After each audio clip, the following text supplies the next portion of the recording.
இயேசுவின் நாமத்தினாலே உங்களை எல்லாரையும் நான் வாழ்த்துகிறேன். கர்த்தருடைய கிருபையினாலும் இரக்கத்தினாலும் கர்த்தர் நம்ம எல்லாரையும் பாதுகாத்து வந்திருக்காங்க. அவர் நன்றி சொல்லுகிறேன். இயேசு பிறக்கிறதுக்கு ஒரு 1200 வருஷத்துக்கு முன்பாக அந்த நாட்களில் ஒரு பெரிய ஒரு வல்லரசு நாடு. வல்லரசு நாடு என்றால் எல்லா படைபலங்கள் எல்லாம் இருந்துச்சு. அந்த நாடு தான் எல்லாத்துக்கும் தலைவா இருந்துச்சு ஒரு நாடு. அந்த நாட்களிலே அந்த நாட்டில் அடிமைகள் ஒரு கூட்டம் அடிமக்களை வச்சிருந்தாங்க. அவங்க முதல்ல பிழைக்க போனாங்க, மறுபடியும் அடிமைகளா மாத்திட்டாங்க. அந்த அடிமைகளை வச்சு பெரிய பெரிய கட்டிடங்களை எல்லாம் பண்ணி அது அந்த அடிமைகள் இருந்தால 430 வருஷம் அங்க அடிமைகளா இருந்திருக்காங்க. அப்படிப்பட்ட அடிமைகளா இருந்த நாட்களிலே அவர்கள் ரொம்ப கொடுமைப்படுத்த ஆரம்பிச்சாங்க. சாப்பாடு கொடுக்குறது இந்த நாட்டுக்காரங்க பாருங்க, ராஜா இவங்களை ரொம்ப இல்ட்ரீட் பண்ண ஆரம்பிச்சாங்க. பயங்கரமான மோசமான நடத்த ஆரம்பிச்சாங்க. சாப்பாடு இல்லை, ஆனால் வேலை செய்யணும். அப்படிப்பட்டதான் நாட்கள்ல இவர்கள் அழுகை ஆரம்பித்தாங்க. பயங்கரமா அழ ஆரம்பித்தாங்க. எங்களுக்காக ஆண்டவரே எங்களுக்கு இறங்கப்பட்டு அழ ஆரம்பித்திருக்கிறாங்க. அப்படின்னாலே அந்த நாட்கள்ல அந்த அடிமைத்தனத்திலிருந்து மீட்கும்படி ஒரு மீட்பரை அதில் மீட்க ஒரு மனுஷனை கர்த்தர் அந்த ஆண்டவர் அனுப்புறாராம். அனுப்பும்போது அந்த அனுப்பப்பட்டவன் பல காரியங்களை செஞ்சு அவன் அந்த அடிமைத்தனத்தை விட மாட்டான். ஏன்னா இந்த மாதிரி வேலை செய்யற நல்ல அடிமைகள் கிடைக்காது. விடாம இருந்து இப்படி ரொம்ப நாள் ஆயிடுச்சு. ரொம்ப காலங்களுக்கு ரொம்ப பிரயாசப்பட்டு கடைசியில அவர்களை விட ஆரம்பிச்சு. சரி போங்கப்பா. அப்ப விடாம இருந்ததுனால அநேக அற்புதங்களை செய்ய வேண்டிய சூழ்நிலை வந்துச்சு. அந்த கடைசி ஒரு அற்புதங்கள் பண்ணும்போது அந்த அற்புதம் மட்டும் இல்லை, அந்த பயங்கரமான அழிவு வரக்கூடிய ஒரு அற்புதம். அதை பார்த்த உடனே அந்த ராஜா விட்டுட்டான்.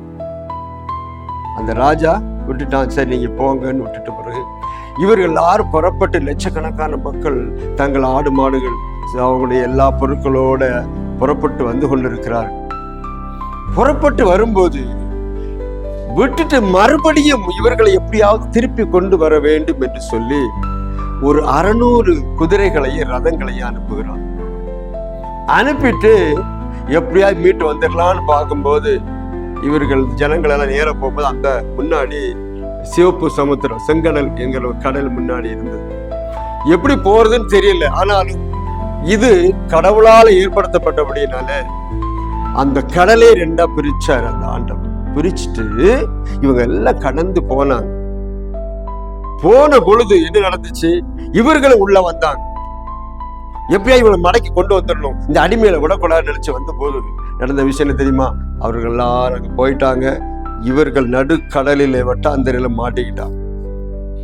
மாட்டிக்கிட்ட உடனே திரும்ப அந்த கடல் ஒன்று சேர்க்கப்பட்டது. தன்னுடைய கோல்னால ஒன்று சேர்த்தாரு. ஒன்று சேர்ந்தா எல்லாரும் மூழ்கி போயிடுச்சு.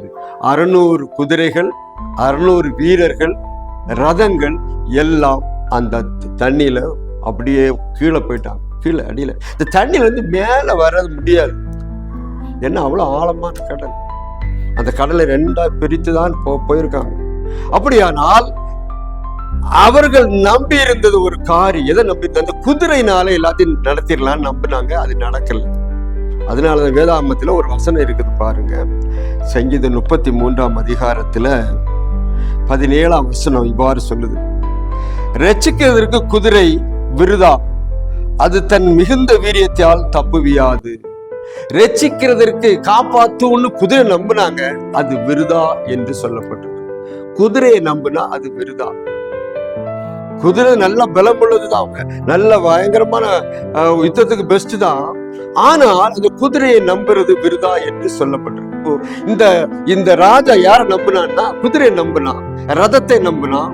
அது மாத்திரமில்ல, ரத வீரர்களை எப்படியாவது அந்த மக்கள் எல்லாம் கொண்டு வந்துடுவாங்கன்னு நான் நினைச்சான். ஆனா நடக்கல. நடந்தது என்ன தெரியுமா? இவர்கள் எல்லாரும் சேர்ந்து குதிரையோடும் ரதங்களோடும் அந்த கடலிலே மூழ்கடிக்கப்பட்டு மரித்து போனார்கள். அப்படியானால் இன்றைக்கு நாம் என்ன அறிந்து கொள்கிறோம்? நாம் நம்புகிறது நம்மை தப்புவியாது, நம்மை நம்புகிறது நம்மை காப்பாற்றாது. நீங்க எதை நம்பினாலும் இந்த உலகத்தை ஒண்ணுமே காப்பாற்றப்பட முடியாது என்றார். அப்போ அவர்கள் ஏன் அவர்களை காப்பாற்றினார் அந்த ஆண்டவர்? பார்த்தீங்கன்னா ஆண்டவர் காப்பாற்றின காரணம், அவர்கள் கடவுளை நம்பினார். இன்றைக்கு ஆண்டவரை நம்புற உங்களை ஆண்டவர் காப்பாற்றுவார். இந்த கதையில் நாம் தெரிஞ்சுக்கிற காரியம் என்னன்னா, நம்முடைய பணபலம் படைபலம் எந்த படம் வச்சிருந்தாலும் சரி, நம்ம நம்பிட்டு இருக்க இன்னைக்கு உள்ள யுத்தங்களை பார்த்தீங்கன்னா எல்லாமே அணு ஆயுதங்கள், அந்த ஆயுதம் இந்த ஆயுதம் தான் வச்சிருக்காங்க. ஸோ இது இருக்கிறதுனால நம்ம தப்பிடுவோம்னு யாரும் நினைக்கலாம். சில சமயங்கள் அப்படி நினைப்பு இருக்கும். அந்த நாட்களில் குதிரை படை, யானைப்படை, காலால் படை, கப்பல் படை, எல்லா படையும் வச்சிருந்தாங்க. எல்லாரும் படை வீரர்களா இருப்பாங்க. அவங்க எல்லாம் பண்ணிடுவாங்க. ஆனா அது ஒன்று காப்பாற்ற முடியாது. பாருங்க, ரட்சிக்கிறதுக்கு குதிரை விருதா, அது தன் மிகுந்த வீரியத்தால் தப்பிவியாது. பயங்கரமான வீரியத்தினால யாரையும் தப்பிக்க முடியாது. அந்த குதிரை எல்லாம் தண்ணிக்குள்ளே மாண்டது, செத்தது. அது இன்றைக்கும் நமக்கு ஆர்கியாலஜிக்கல் எவிடன்ஸ் பாருங்க, தண்ணியில உள்ள போய் பார்த்து செக் பண்ணும்போது கண்டுபிடிச்சிருக்காங்க. அதை நீங்க பார்ப்பீங்க. ஸோ அதனால அதை நீங்க பார்க்கும்போது தான் தெரியும் எந்த அளவுக்கு அழிவு வந்திருக்கு. அதனால யாரை இந்த நாட்களும் கூட ஆண்டவரை நம்புங்க. வேற உலகத்தை எதையும் நம்பாதீங்க. அது எதுவுமே நம்ம காப்பாற்றாது, தப்புவியாது. குதிரை தப்பியாது, யானை எந்த விலங்குகளும் மிருகங்களும் மனுஷனும் யாரையும் தப்பி வைக்கப்பட முடியாது. கர்த்தர் ஒருவர் தான் தப்பி வைக்கப்பட முடியும். அதை நீங்கள் புரிந்து கொள்ளுங்கள். இந்த நாட்கள் கூட உங்களுக்கு வேலை கஷ்டத்தில் மாட்டிருக்கீங்களா? எனக்கு யாரும் எனக்கு உதவி செய்யல நினைக்கிறீங்களா? நமக்கு எல்லாரும் உதவி செய்கிற ஒருவர் இருக்கிறார். அவரை நோக்கி மட்டும் பாருங்க. அவர் உங்களை அற்புதமான முறையில் விடுதலை செய்வார், அற்புதமான முறையில் நடத்துவார். அவரால் முடியாத காரியம் ஒன்றும் இல்லை என்று வசனம் சொல்லுது. அவரை நம்புறீங்களா? கர்த்தர் உங்களையும் குடும்பத்தையும் கர்த்தர் ஆசீர்வதிப்பாராக. ஆமென்.